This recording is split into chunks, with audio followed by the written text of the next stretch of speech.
د پیښور په ورسک روډ په پیربالا څلورلاره کې د زیارت په ورځ د یو پولیس پایي اپراسیاب یو لوی تصویر ولګولی شو، کوم چې په بډابیره کې تیره میاشت د نامعلومه وسلوالو سره په مقابله کې وژل شوی و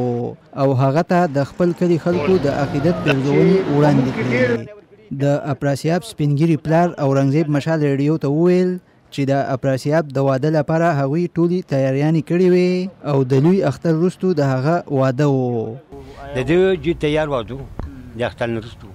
کالي چې کوم دی زرګر سره پراته دي تیاری شروع بدنصیبي خبره شهید شو هغه واده پاتې شو او بیا دا اوس چې کوم پروګرام دی د ملګري دي ایډیټ فورس پاتې وایي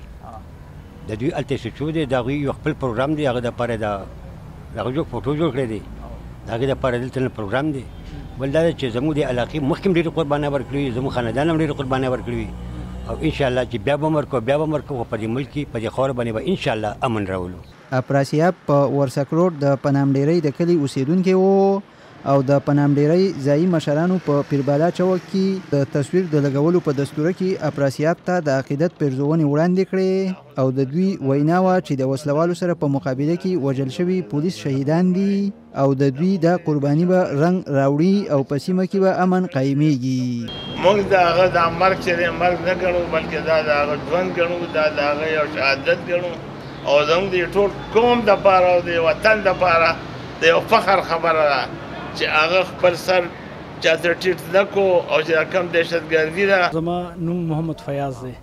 پیربالا اوسیدونکی یم او افراسیاب شهادت داسې دی چې زمونږ دپاره د علاقې دپاره ډیره د فخر خبره ده او ټول د پولیس کم شهدا چې دي نو ما سره الفاظ خو نشته دی، بهرحال بس صرف احساساتو باره کې زه به دا ووایم چې داسې الفاظ نه چې زه د هغې شکریا ادا کړم یا د علاقې سره زموږ خاص پیښور سره هغې چې کومې قربانیانې ورکړي نو دا د هېرېدو لایقې نه دي. او د بډابیري تانې اس ایچ او فضل واحد خان مشال ریډیو ته وویل چې کچېرې پولیسو د وسلوالو مقابله نه کولې نو نن به ټول پیښور وسلوالو قبضه کړی وي. دا خو یوازې زما لپاره نه د ټول پولیس دپاره د فخره خبره ده که دا قربانیانې موږ نه ورکوو نو دا پیښور او دا سبا موږ نه دا ځایونه هغوی نیسي دا به موږ دا قربانیانې ورکوو الله به موږ بچ کېږو د دې خلکو نه او د هغه په قربانۍ باندې د ټول پولیس فخر دی. په پیښور کې د پولیسو د مرکزی دفتر یو چارواکي ایس پی نوشاد خان مشال ریډیو ته وویل چې د 2009 کال نه راپدې خوا د اکتوبر 2014 پورې په خیبر پښتونخوا کې 1025 پولیس چارواکي د وسلوالو یا جرایم پیشه خلکو په فعالیتونو کې وژل شوي دي.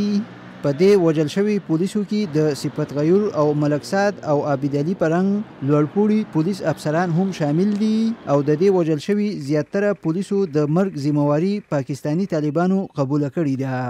او ځینې پولونو حکومتي ودانو او څلورلارو له دغه پولیسو نومونه ورکړې شوي دي. غلام غوث، مشال ریډیو، پیښور.